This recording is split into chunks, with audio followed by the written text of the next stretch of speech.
안녕하세요 여러분, 곽상기 목사입니다. 오늘부터 그리스도인의 성령적 성숙 2학기 첫 시작을 하려고 합니다. 오늘은 영적 침체의 전형적인 현상, 게으름과 실정에 대해서 나누려고 합니다. 영적 침체가 오면 반드시 나타나는 현상 가운데 대표적인 것이 바로 게으름과 실증인데요. 영적으로 깨어있고 기운이 넘치면 열정이 넘치지만 영적으로 침체되면 모든 것이 귀찮아집니다. 최선을 다하지 않고 이를 대충대충 하면서 그냥 하루하루 살아가는 날 동안 아무런 의미 없이 살아가게 되는 것이지요.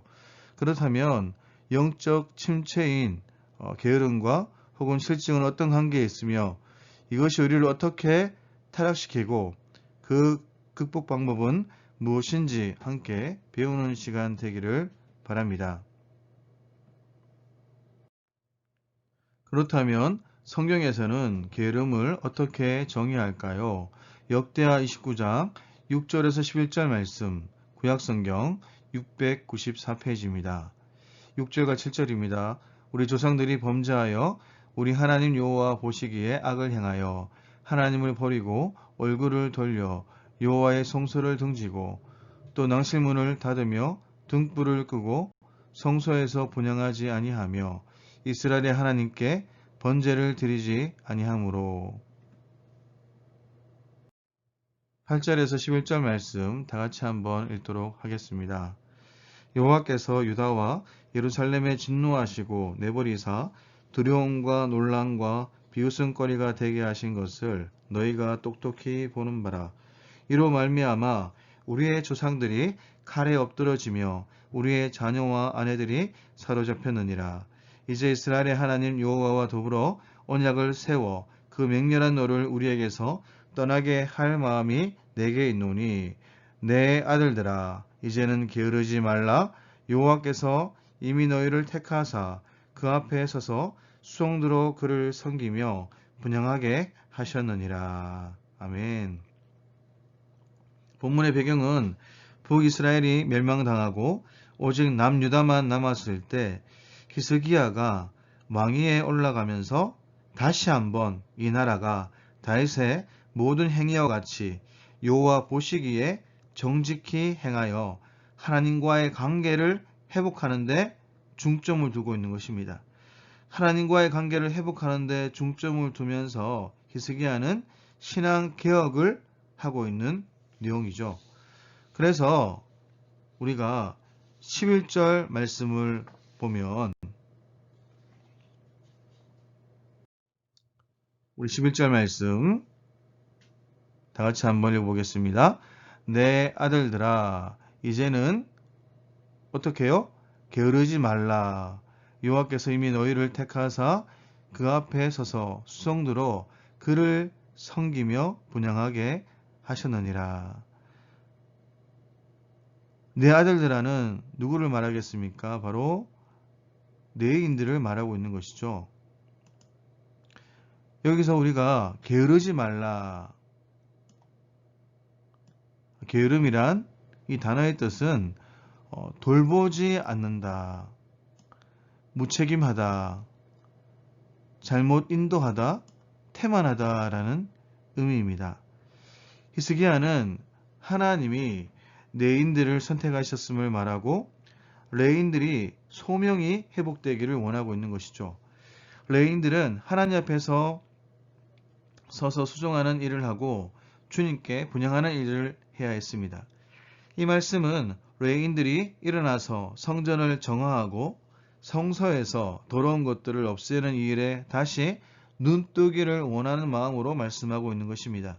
오늘 우리가 능력 있는 삶을 살기 위해서 또 능력 있는 삶은 바로 하나님과 동행하는 삶을 살기 위해서 게으름을 극복하는 것은 아주 의미가 있는 것입니다. 우리의 목적은 단순히 죄의 문제를 해결하기 위한 것이 아니라 죄의 문제를 해결하여 하나님이 우리를 지으시고 부르신 이후에 합당한 삶을 살기 위한 것이죠. 우리가 먼저 기억해야 할 것은 이 게으름의 문제는 어떤 문제입니까? 바로 소명의 문제와 관계가 있다는 것입니다. 오늘 본문과 연결해 보면 본문은 히스기야 왕이 이스라엘의 고통의 원인을 하나님과의 관계에서 찾고 있습니다. 그 핵심을 백성들의 게으름이라고 지적하고 있는데요. 우리가 6절과 7절 말씀 한번 보도록 하겠습니다. 6절과 7절 말씀입니다. 우리 조상들이 범죄하여 우리 하나님 여호와 보시기에 악을 행하여 하나님을 버리고 얼굴을 돌려 여호와의 성소를 등지고 또 낭실문을 닫으며 등불을 끄고 성소에서 분향하지 아니하며 이스라엘의 하나님께 범죄를 드리지 아니하므로 6절과 7절 말씀은 바로 관계가 깨어졌다는 것입니다.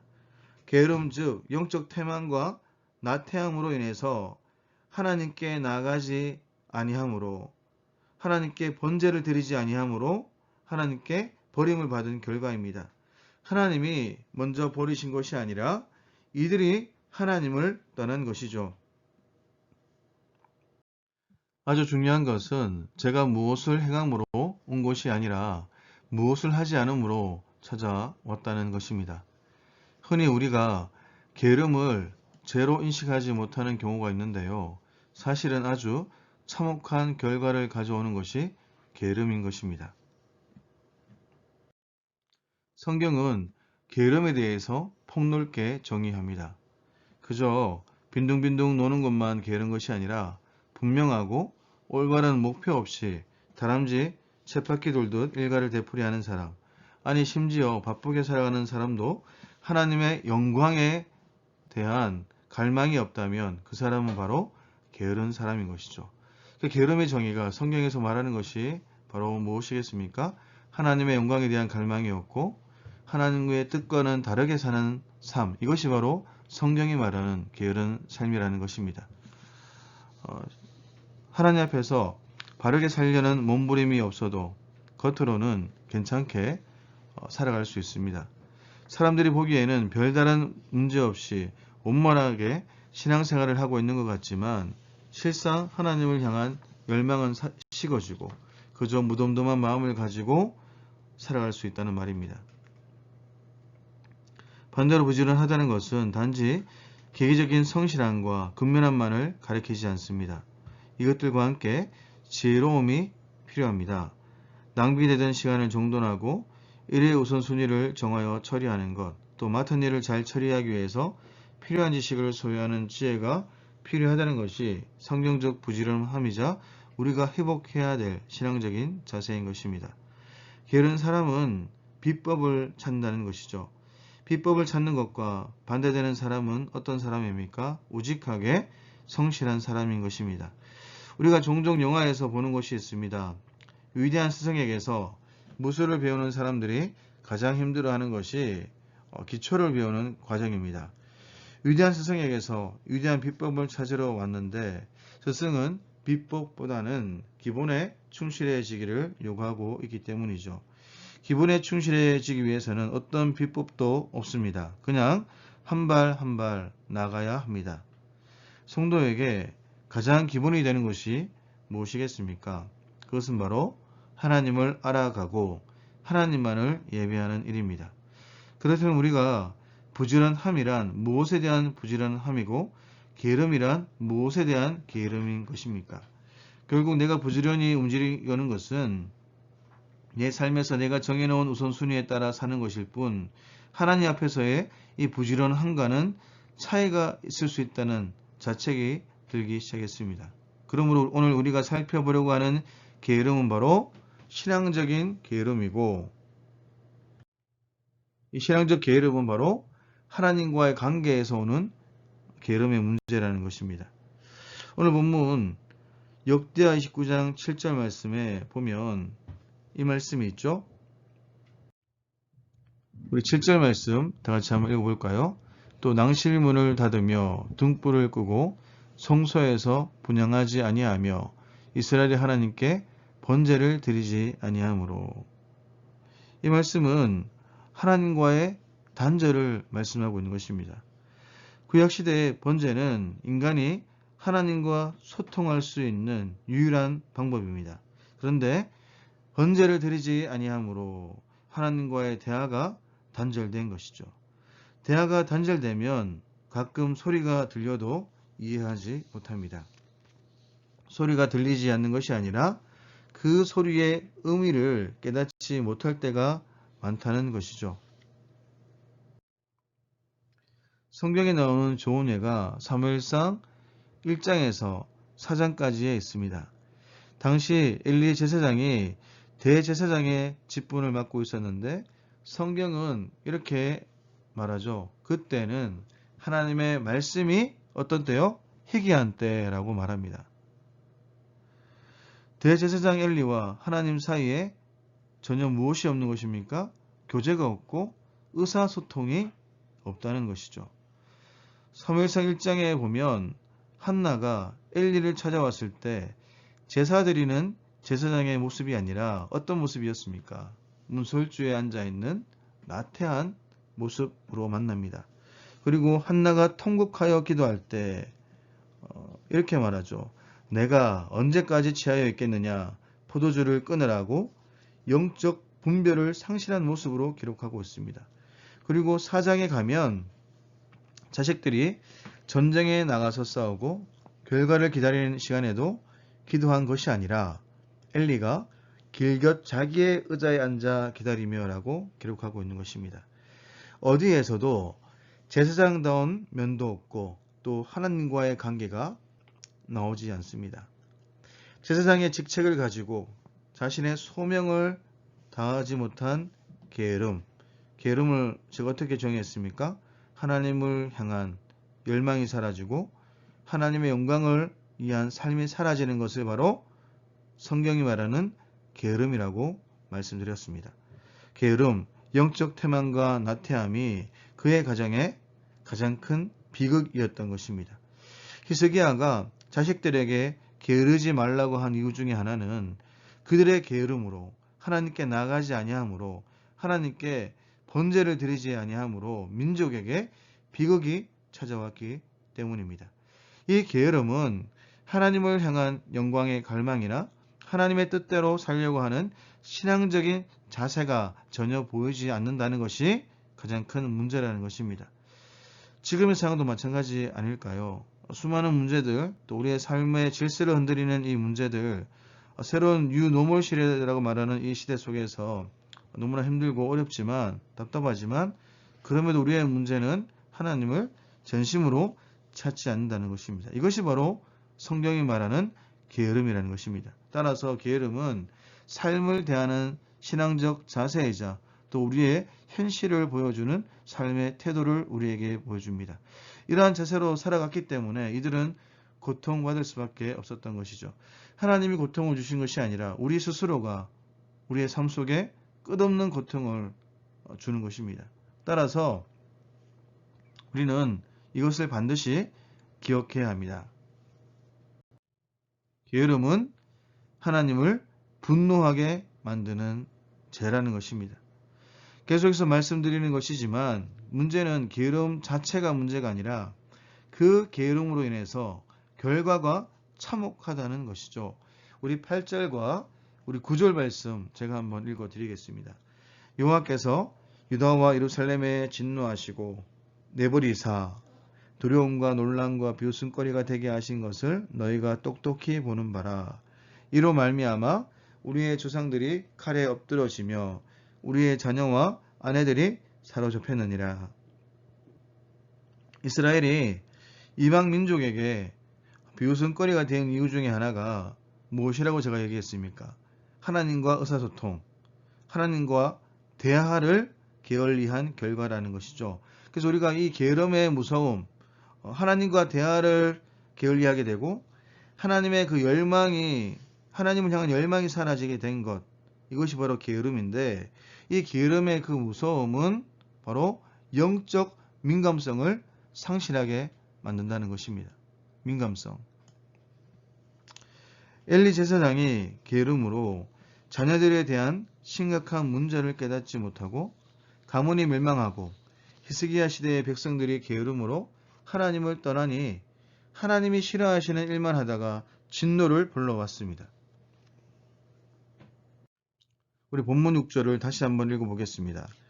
우리 조상들이 범죄하여 우리 하나님 여호와 보시기에 악을 행하여 하나님을 버리고 얼굴을 돌려 여호와의 성소를 등지고.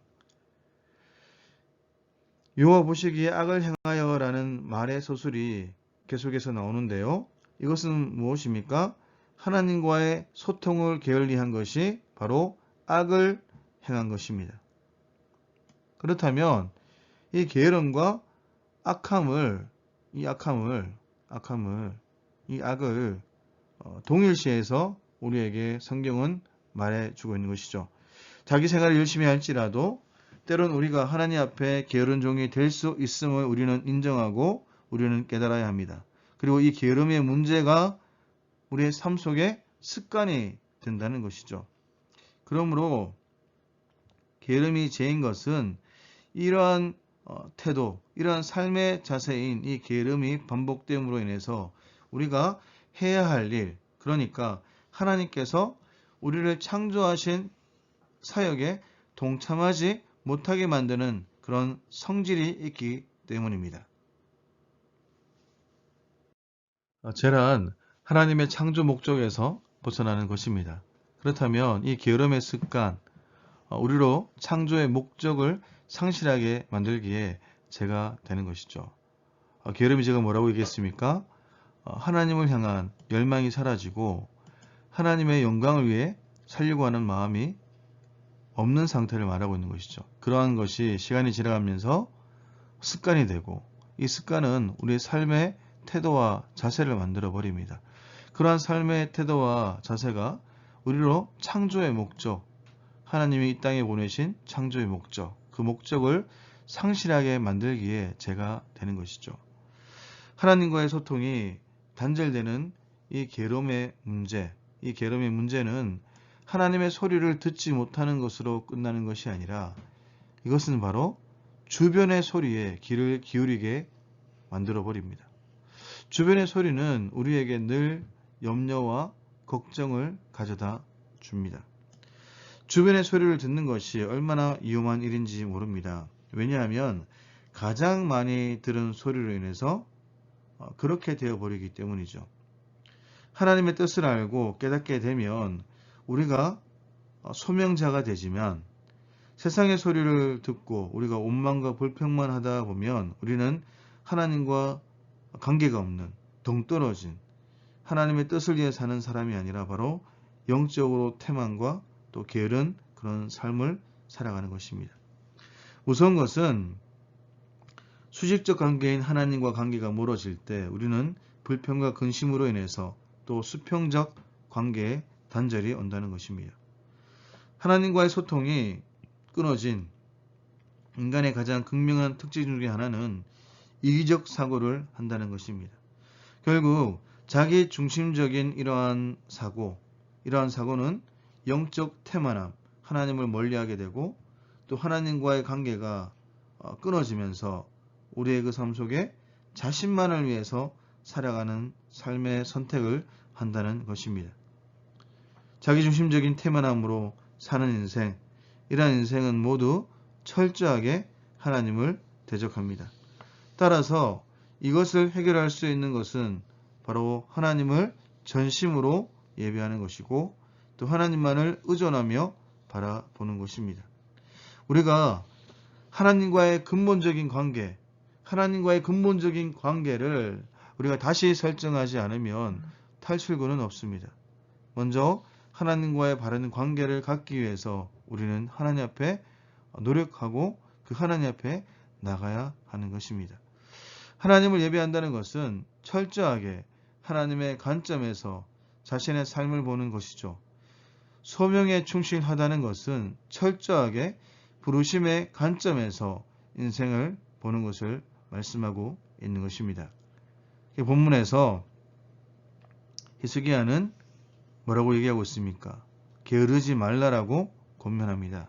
또한 새롭게 하나님과 언약을 맺기로 그는 선언했습니다.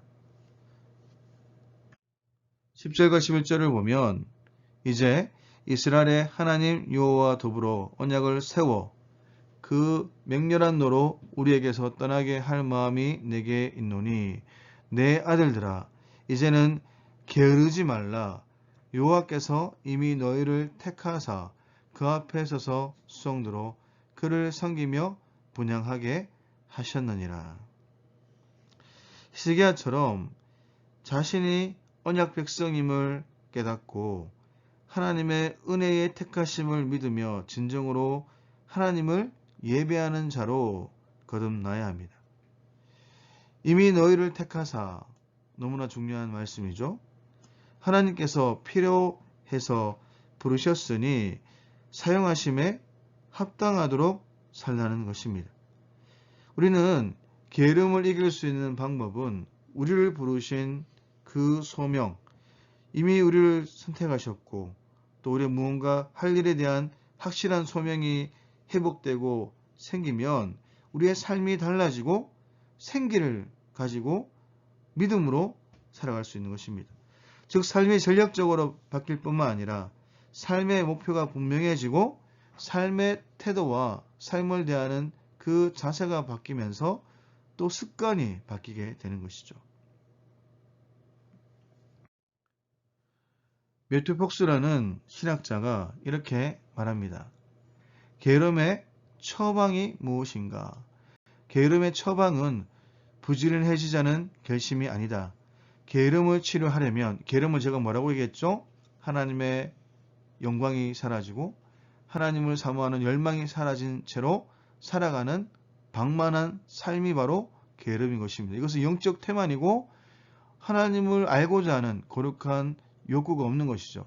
이러한 게으름을 치료하려면 당신 안에 있는 불꽃, 그 불꽃을 다시 발견하라.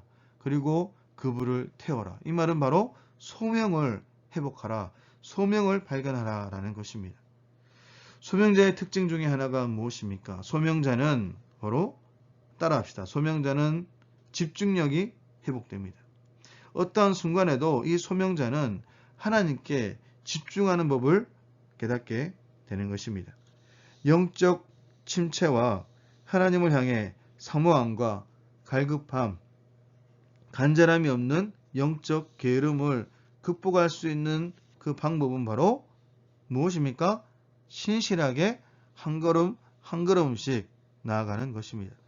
게으른 자의 특징이 커다란 목표를 세우고 지레 겁에 질리는 것이고 목표를 세우지만 시작하기가 참으로 힘이 듭니다. 방만한 삶에 그렇게 물들은 그 사람의 그 인생에 남아있는 것은 무엇입니까? 하나님 앞에 나아가려고 하는 마음이 없습니다.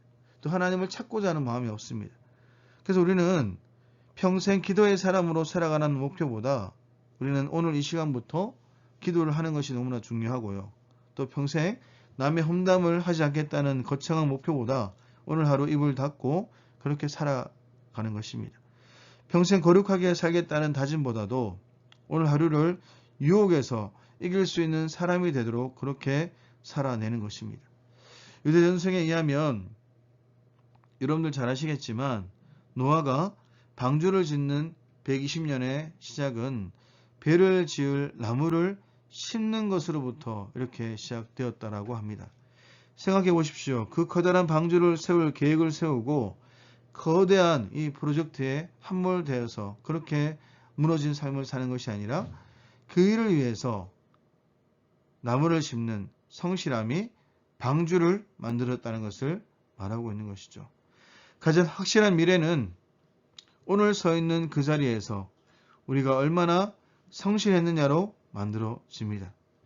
모든 신실함은 아주 작은 일에서부터 시작하는 것입니다.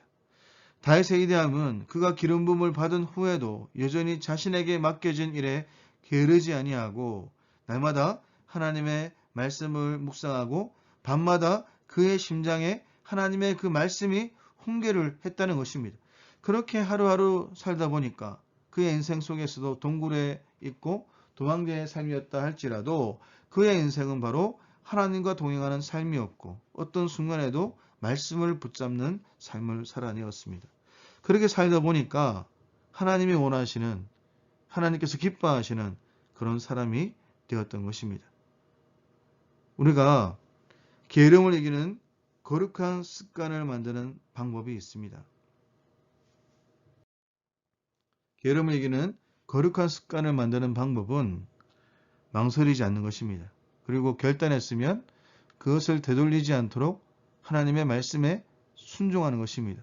하나님의 말씀에 순종하다 보면 우리는 하나님의 은혜 때문에 그 한계상 속에서 믿음으로 견디고 믿음으로 버티고 믿음으로 이기는 그 삶을 우리는 배우게 됩니다. 이러한 과정을 통해서 우리의 삶 속에 거룩한 습관, 하나님을 알고자 하는 습관, 하나님의 때를 기다리는 그 법, 이것을 배우고 이러한 거룩한 습관이 형성되는 것이죠. 거룩한 습관을 가지고 게으름을 극복한 사람에게 주시는 특권이 있습니다. 거룩한 습관으로 성실하게 하루하루 살다 보면 어느 날 어느 순간 그 어느 때에 하나님의 사람으로 쓰임받는 자신들의 모습, 자녀들의 모습을 보게 된다는 사실입니다. 말씀을 준비하면서 생각해 보니 인생의 역경 가운데 지쳐있는 사람을 함께 들어가기 위해서는 자신을 희생하고 힘든 일을 자초해야 할 때가 있는 것 같습니다. 우리가 9월달과 10월달에 오면서 우리 요셉 부분을 보게 될 텐데요. 요셉의 삶 속에 하나님의 섭리로, 때로는 노예로, 때로는 종으로 그가 있는 삶 속에 그 삶 속에서 그는 하나님의 말씀을 붙들고 신실하게 믿음으로 한 걸음 한 걸음씩 나아갔습니다. 이렇게 우리가 게으르지 아니하고 살았을 때 그의 인생 속에 경험하는 것은 그 하나님의 때에 하나님께 쓰임받는 일인 것입니다. 우리 인생에서 가장 복된 일이 무엇입니까? 저와 여러분의 인생 속에 정말로 하나님과 동행할 뿐만 아니라 하나님의 뜻을 이루기 위해서 그 하나님 앞에 아름답게 쓰임받는 인생, 이것이 바로 저는 복된 인생이라고 생각합니다. 우리가 함께 영적 침체인 이 게으름을 극복하면서 하나님이 부르심의 소망과 이 성도의 정체성을 깨달아서 주님 안에서 새로운 인생, 변화된 인생을 시작하는 성도 여러분 되시기를 간절히 소망드립니다.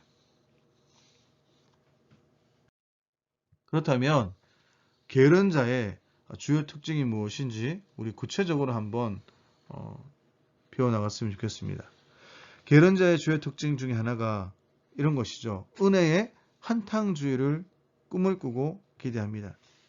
게으른 자는 하루하루 한 발 한 발 성실히 살아가는 법이 없습니다.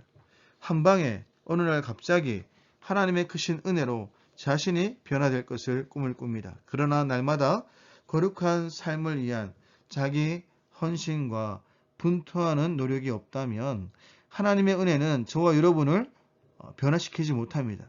잠시 잠깐의 감동으로만 끝날 뿐입니다. 하나님의 나라는 열매 맺지 못하는 결단을 수없이 한 사람의 나라가 아니라 결단대로 살아서 열매 맺은 사람들의 나라입니다. 한번 다시 한번 읽어볼까요? 하나님의 나라는 열매 맺지 못하는 결단을 수없이 한 사람의 나라가 아니라 결단대로 살아서 열매 맺은 사람들의 나라인 것입니다. 실천이 없으므로 게으른 사람들에게는 자유함이나 당당함도 없고 또 게으른 자는 쉬운 것만 선택합니다. 고난이 올 때 쉽게 포기하고 쉬운 길만 찾는 것입니다. 자신을 사로잡는 절실한 꿈이 없기 때문인 것입니다. 그래서 게으른 사람은 해야 할 일을 안 할 구실을 찾지만 하나님 보시기에 하나님의 사람, 즉 부지런한 사람은 해야 될 것을 효과적으로 하는 방법을 연구하며 살아가는 것입니다. 어떻게 하면 우리가 있는 이 현실 속에서 한계사항 속에서 하나님의 마음을 기쁘시게 할 수 있을까? 또 게으른 사람에게는 은혜가 부어져도 단발적인 충격으로 끝나버립니다. 하나님이 주신 은혜의 충격이 그 그 사람의 삶에 일시적으로 머물지만 별다른 변화를 일으키지 않는다는 것입니다. 오늘 이러한 것들을 기억하시면서 오늘 저 여러분의 인생 속에 은혜의 한탕주의를 꿈꾸고 살아가는 삶이 되는 것이 아니라 날마다 하나님의 말씀을 기억하고 하나님의 말씀대로 살고자 했을 때, 또 믿음의 한 걸음을 옮겼을 때 우리의 삶 속에 거룩한 삶의 습관이 형성되어서 하나님과 동행하고 또 우리의 삶을 통하여서 함께 하나님의 나라를 세우는 귀한 동력자로 우리가 서기를 간절히 소망드립니다. 오늘은 여기까지 하겠습니다. 다음에 만날 때 우리가 게으름의 발전 단계와 영적 실정에 대해서 함께 나누겠습니다. 다음 시간에 만나겠습니다. 감사합니다.